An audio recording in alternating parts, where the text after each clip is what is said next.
আবাবিল পাখি আর পৃথিবীতে আসবে না। কোরআনে এই ধরনের আর আসার কোনো ইঙ্গিত নাই। যদি আসেও তাহলে পেট্রো ডলারের যারা মালিক মুসলিমের লিডারদেরকে আগে হত্যা করবে। মার্কিন যুক্তরাষ্ট্র তার চারিত্রিকগত দিক থেকে সে সঠিক আছে, কেননা সে 70 বছর থেকে ইসরায়েলকে সাপোর্ট দিয়ে যাচ্ছে। সে ইসরায়েলকে স্বীকৃতি দিয়েছে, ইসরায়েলের জনগণকে ফিলিস্তিনের মাটিতে বসিয়েছে, এটাকে একটা স্বাধীন রাষ্ট্র বানিয়েছে। সে তার নৈতিক জায়গা থেকে রাইট আছে। রাইট তাইলে কারা নেই? রাইট নেই আমরা মুসলমানেরা, রাইট নেই তুরস্ক, পাকিস্তান, কাতার, সৌদি আরব এবং আরব আমিরাতের লিডাররা। এই যে আবাবিল পাখির কথা বলা হচ্ছে, আবাবিল পাখি আর পৃথিবীতে আসবে না। কোরআনে এই ধরনের আর আসার কোনো ইঙ্গিত নাই। যদি আসেও তাহলে পেট্রো ডলারের যারা মালিক মুসলিমের লিডারদেরকে আগে হত্যা করবে। কেননা আমরা শিয়া সুন্নির নামে বিভেদ চড়াচ্ছি, আমরা বুকে নাক কোমরে হাত দিব সেটা নিয়ে আমরা দ্বন্দ্ব চড়াচ্ছি। অথচ আমাদের যে নৈতিক দায়িত্ব, আপনি একবার দেখুন, পাকিস্তান পারমাণবিক অস্ত্র সজ্জিত।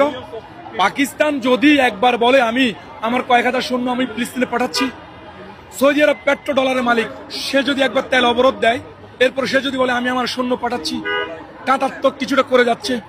তুরস্ক, আমরা এরদোগান সাহেবকে আমাদের অলিখিতভাবে একজন খলিফা বলে থাকি। উনি তো ভাই অনেক আগে ইসরায়েলকে স্বীকৃতি দিয়ে বসে আছেন, উনার পূর্বসূরীরা। উনি একবার বলুক আমি 5000 সৈন্য পাঠাচ্ছি। কাতারকে যখন সৌদি আরব অবরোধ দিয়েছে তখন উনি যে কাজটা করেছেন এই কাজটা গাজার বেলায় করুক।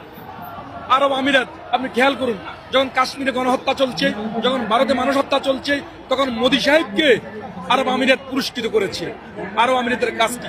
মধ্যপ্রাচ্যের মুসলিম দেশগুলো যদি মার্কিন যুক্তরাষ্ট্রকে, ইসরায়েলকে তেল অবরোধ দেয়, তাহলেই দেখবেন ফিলিস্তিনে গণহত্যা বন্ধ হবে।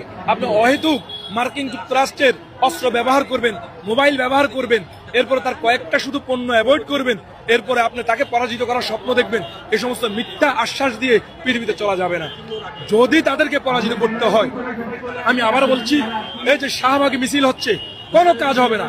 হ্যাঁ, আমরা আগামী দিন এই ইহকাল এবং পরকালে বলতে পারবো আমি আমার সামর্থ্য অনুযায়ী আমি তো ফিলিস্তিনের পক্ষে ছিলাম। কিন্তু সত্যিকার অর্থে যদি ফিলিস্তিনকে স্বাধীন করতে হয়, মুসলিম বিশ্বকে এক হতে হবে।